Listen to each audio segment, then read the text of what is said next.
Voyez l'équipe les reculés.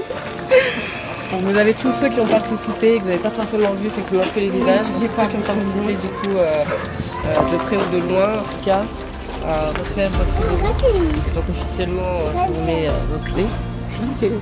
Depuis 2013, le Territoire de l'Ouest a mis en place le plan intercommunal de lutte contre l'habitat indigne. Une équipe évalue chaque situation et oriente ses ménages, dont la santé et la sécurité sont menacées, vers la solution la plus adaptée.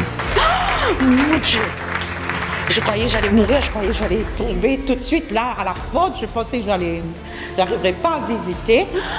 Mais c'était une émotion que je ne peux pas décrire.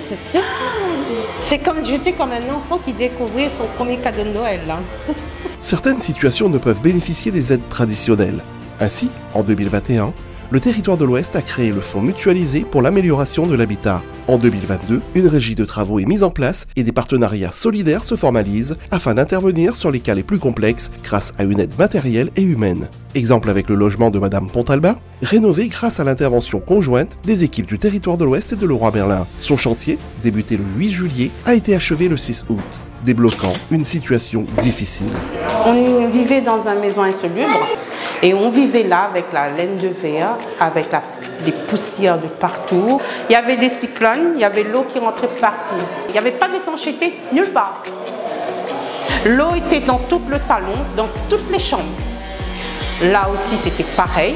Donc, mes enfants, moi, on dormait dans les toilettes, quand il y avait ici pas les toilettes et la salle de bain.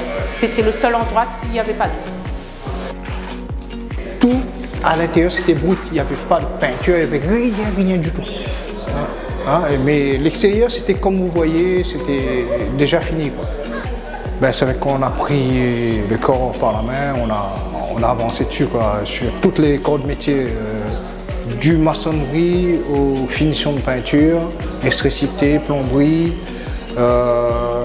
tout quoi, tout. Pour bien comprendre le cheminement, il y a une cellule en amont de la note qui reçoit les signalements. Il y a les communes, les acteurs sociaux, les différents partenaires.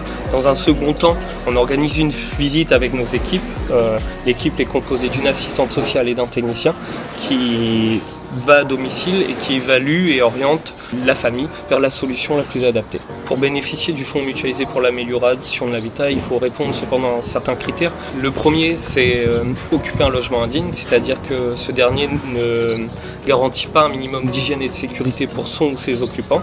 Et il y a d'autres critères ensuite, réglementaires, techniques et aussi des critères de ressources. Pour les chantiers solidaires, on va aller sur les situations les plus complexes où notre enveloppe financière n'est pas suffisante pour notre unique intervention. Leroy Merlin va nous apporter une aide complémentaire, que ce soit sur les dons de matériaux ou encore l'aide humaine. On est vraiment dans une démarche partenariale pour aboutir à un tel projet. On a participé à ce fameux chantier solidaire là. On était à peu près une vingtaine à participer à cette opération. Impeccable, ils ont joué le jeu, c'était plaisant, on s'est concerté un peu et puis ça leur a permis aussi de découvrir un peu comment ça se passe au niveau des chantiers, quoi.